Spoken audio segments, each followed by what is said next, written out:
Welcome to 4sight Friday Roundup, 4sight Health's podcast series for healthcare revolutionaries. Outcomes matter, customers count, and value rules. Hello again, everyone. This is Dave Berta, news editor at 4sight Health. It is Friday, May 21st. On today's episode of the Roundup, we're going to talk about how we can keep digital health technology from going off the rails. As you know, the number and types of digital health tech are exploding, along with venture capital funding of those new technologies. The challenge is making sure those new technologies help patients without suppressing market-driven innovation. So today on the Roundup, we're going to talk about three new, albeit different, approaches to do just that. The MITRE Corporation released a draft national strategy for digital health. The American Medical Association released a value framework for virtual care. And HHS's Office of the National Coordinator for Health Information Technology announced its new Health Interoperability Outcomes 2030 initiative. To tell us how these three things try to tame the digital health Wild West are Dave Johnson, founder and CEO of 4sight Health, and Julie Murchison, partner at Transformation Capital. Hey, Dave. Hey, Julie. How are you guys doing this morning? Dave? I'm nervous. Digital tech is Julie's area of deep, almost unmatched expertise. I'm just hoping to hold my own today, Dave. All right, Julie, you going to go easy on them? Honestly, it's anyone's guess what's going on in the digital health market right now because it's just not acting like a normal market. So this should be fun. Good. Now, before we talk about taming the digital health Wild West, let's talk about your latest health apps. Dave, have you downloaded any new health apps on your phone recently? And if so, how do you like them? Not any new ones, Dave. I'm still addicted to my Apple Watch and seem to have an almost incessant need to close my 3 activity rings every day. Not to worry, it's nothing that intense psychotherapy over a prolonged period can't fix. All right. Maybe you need a mental health app. All right. Thanks, Dave. Julie, how about you? Any new health app icons on your phone or tablet? Well, I agree with maybe the mental health app, but I haven't gotten there yet. So my 2 favorite apps, because I can't just have one, I consider Orange Theory a health app, and I have their heart rate monitor, and I get an immediate report of my workout every time I use it. It's amazing. Although I wish they didn't sell me hardware. I'd much rather have them sync in with my normal device. And then second, I have been doing Virta for 6 or 8 months, and I have a health coach, and I love her, and she checks in on me. So it feels like the quantitative analysis of your blood and body and all that keeps you honest. I'm a big fan. Oh, very cool. I did add a few more heart rate apps on my phone. None of them work particularly well. So when I feel my heart racing, I use them all and come up with an average pulse rate. So nice work. And usually by the time I figure out the average, my heart rate is back to normal. So I guess it helps. Math is a cure, right?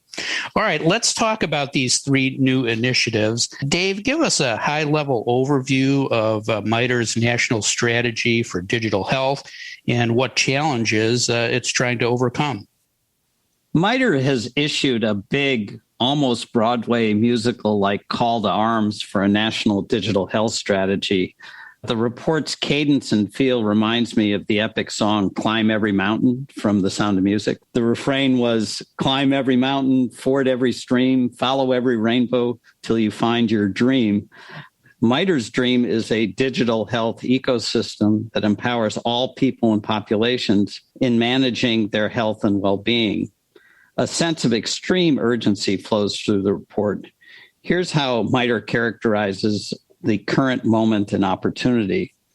We now have the technology necessary to make sure every resident has the information they need to make the right choices for their health and the health of their families. We have the ability to instantaneously share data and evidence-based treatments around the world.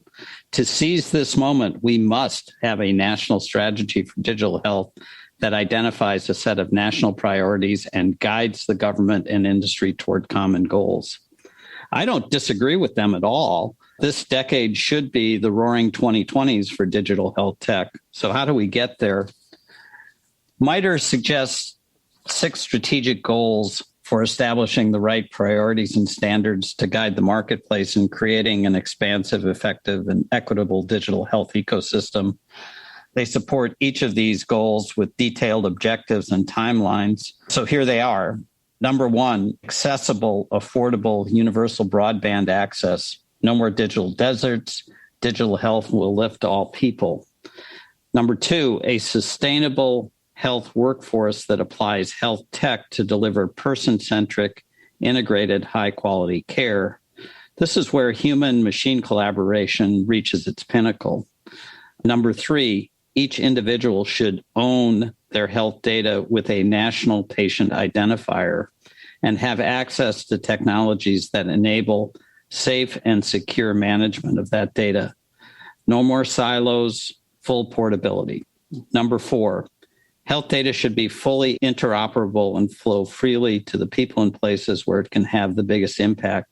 Number five, data-informed public health decision-making and action. Imagine how much better our pandemic responsiveness could have been with accurate, informed, and real-time data and analytics. Last one, universal standards for data privacy, interoperability, and national health security. If government can get the priorities and standards right, private industry can do the rest. In sum, when it comes to digital health tech, MITRE is saying, you got to be bold, you got to be smart, you got to get it together, then health tech will come and save the day. Thanks, Dave. Well done. Julie, tell us about the AMA's virtual care framework and what it seeks to accomplish. Well, I think the AMA sees the writing on the wall that virtual care is, it's here to stay. And they want to bring physician voices into this discussion and, frankly, the real world perspective that they bring to really help shape and support digital health innovation. So they've done a lot of work here with my old firm, Manat Health, which is great. And they created what they're calling the Return on Health Initiative and a proposed framework to measure the value of virtual care. And I really appreciate what they've done because this Return on Health framework moves beyond just the pure financial return and offers 6 additional ways to realize value. So it adds to the table of ROI, clinical outcome, quality and safety, access to care, patient and family experience, clinician experience, financial and operational impact, and health equity. So it's taking a much broader look at how do you get a return on health, a return on investment for all this virtual care work. And the framework also very wisely recognizes that there's no one-size-fits-all approach. So it incorporates what they're calling environmental variables that really look at the difference in site of care, et cetera. So those variables are practice type, payment arrangements, patient population, clinical use case, and virtual care modality. So this is no simple framework, that's for sure. But they do include some great and illustrative case studies from early adopters like Virginia Commonwealth, Ochsner, Mass General, and even a newcomer like CityBlock. So really great depth.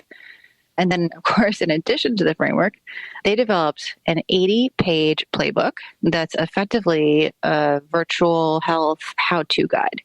It outlines virtual care's own 12-step program to help physician practices create virtual care programs. And it literally takes a physician practice from helping them define what success looks like to scaling a successful program. I mean, it's really a piece of art. And, frankly, I think the AMA put a lot of work into this and really thought through where it's happening well today because they had to get on the right side of this. And this framework and playbook are their effort to give physicians their best shot at evolving with the industry. Yeah, no shortage of guidance there. Dave, anything to add to Julie's comments? Well, I really like the observation that the AMA is trying to get ahead of the curve and really have physicians embrace the health tech that's coming instead of fighting it, because that gets at, I think, the heart of the issue. It's not enough to just have the data and the technologies and the analytics. You have to also have people that know how to use the data and get access to it so the organizational structures use it to the fullest advantage. We learned this in the Iraq War with the whole team of teams approach, where central command moved from a very hierarchical way of processing data because they were actually losing the battle to one where they had a standard meeting every day at 11 o'clock and pushed out all the information to frontline troops and then gave them the accountability to act on that information in real time. And in these types of dynamic environments, and that's certainly true in healthcare, we need to have that same approach, that we need to get the information to the people who need it in real time with sufficient guidance that they can make better and better decisions that will lead to better and better health outcomes. So if the AMA is on board with that, more power to them. Got it. Thanks, Dave. Now let's talk about ONC's Interoperability 2030 initiative. Julie, what is the ONC doing and why is it doing it? Well, Dave, this is actually a fun one. The ONC is effectively collecting input from health IT leaders about what we should be doing over the next decade, what we aspire to do based on interoperability's capabilities. And they're calling that Health Interoperability Outcomes 2030. They're seeking public input on what interoperability outcomes we should be shooting for over the next decade. And they plan to publish a prioritized set of what we as a nation seek to achieve that aligns with their interoperability vision for the nation and their 2020 to 2025 federal health IT strategic plan. So I think what they're really doing is trying to take some of the groundwork that they've laid and the roadmap that they put together and tie to it what the industry wants to accomplish. Big vision. So over the next few months, healthcare leaders are encouraged to submit these aspirational and achievable outcome statements. And a first in my entire 15 plus years working with ONC, this one's actually funny. They use the word snarky in anticipation that they're going to get reactions about just the aspirational nature of this and, their timeline being so long. And they also suggest the industry think of this as Interoperability Mad Libs with their fill-in-the-blank suggestions. So they say, tell us this. Because of interoperability, blank, before or by 2030. Or because of interoperability, before or by 2030, who will do what? So they give examples like, because of interoperability, faxes are no longer used in clinical care before or by 2030. That to me sounds like a great aspiration. Another example is, because of interoperability, before or by 2030, everyone that is part of a care team will have accurate, up-to-date clinical information prior to providing care. Sounds a little wishy-washy to me, but it sounds like a great Mad Lib. So I guess at this point in our 20-something year interoperability journey, might even be 30-something year at this point, it helps to have a sense of humor. Health IT Mad Libs, who would have thunk it, right? That's right. Thanks, Julie.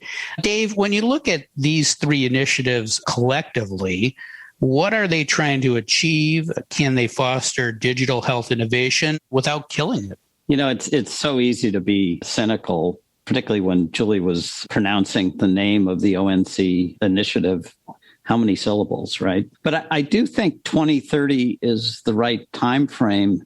And when you think about the massive advances in digital tech, which these three reports address, but also in the ability to apply genetic information, not only to new cures and preventions like vaccines, but potentially to identify disease much, much earlier than we currently can, almost pre-disease markers. I think by 2030, we can be looking at a fundamentally different healthcare ecosystem that uses all this data and knowledge to personalize care delivery and shift the balance away from almost exclusively focused on treatment to as much on prevention and health promotion. And the process of how we get there is probably going to be messy. We were joking earlier about mental health apps. 7wire has a report out there that there are over 100 in the marketplace right now, and they're driving managers in HR departments crazy trying to figure out which ones to use. But that's the way markets work. When they properly function, they find the fittest solutions while enabling constant innovation. This occurs through individual bottom-up purchasing decisions that inform and send signals between buyers and sellers. Companies can't expect to receive premium prices for commodity products and services.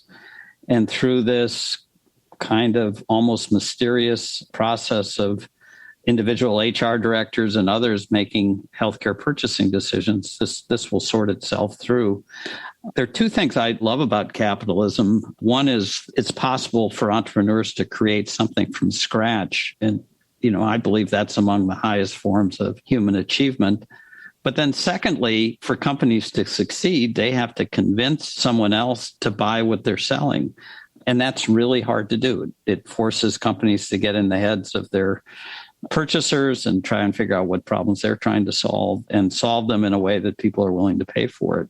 So I think what these reports all have in common is trying to set a framework with standards and priorities and guidance that enables the market to push forward in a consistently progressive way and not to get distracted by having, like in the old days in New York City, different types of subway cars going to the same destinations. We want to have uniform standards so we can really allow innovation to flourish. So at the end of the day, the companies that figure out how to offer value and really push forward these unbelievable advances in technology and genetics and so on will be the ones that win. And I think it's entirely possible that healthcare in 2030, which is why I like the date ONC has chosen, will be more different than healthcare in 2020 than healthcare in 2020 is between healthcare in 1920. Healthcare in 1920 was still hospital-centric, physician-centric, disease-centric, almost entirely fee-for-service. I think it'll be very, very different 10 years from now. Got it, Dave. Julie, anything to add to Dave's comments? Well, I'm just reflecting on the fact that we've been talking a lot today about major industry associations, federal agencies, and how they're looking at this. And if you just look at where the market is and what some of Dave was just talking about, we have companies and apps out there and solutions that are promising to manage diabetes, reverse type 2 diabetes, improve sleep in a material way that affects your health, monitor heart health, encourage weight loss, track whether patients are sticking to whatever regimen they've been prescribed, be able to address our mental health tsunami. Like, we have so many promises out there in the market today. And a lot of it relies on interoperability, as ONC is trying to tie together. So much of it relies on integration of our physicians today. And as Dave said, not physician-centric, but integration in ways that we don't have today around the consumer. So things are coming together in a really great way, but the market is definitely speaking. And when you look at what's happening in the private markets, the huge wave of digital health companies is overwhelming a lot of customers out there, whether it's all the different point solutions that employers are being pitched every day, or, frankly, same thing happening to health plans. And I think what you're seeing is health systems are getting smart because they have to. They have to either figure out how to make more money or figure out how to cut costs.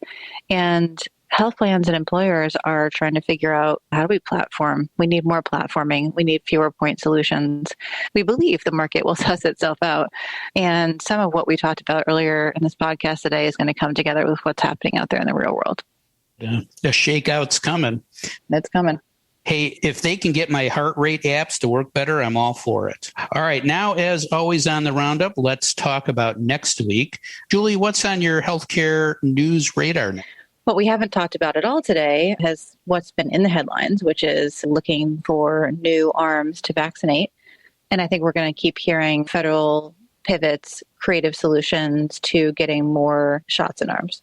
Got it. Dave, what are healthcare types all talking about next week? Well, on the vaccination front and the COVID front, I'm a little bit worried that this new strain out of India that has led the CDC to up the travel restrictions for Britain and other countries in Europe could come to the United States. And to the extent that people aren't getting vaccinated, we could have another spike in infections from an even more virulent strain of COVID. So we all have to stick it to COVID together, right? Right. Keep wearing those masks.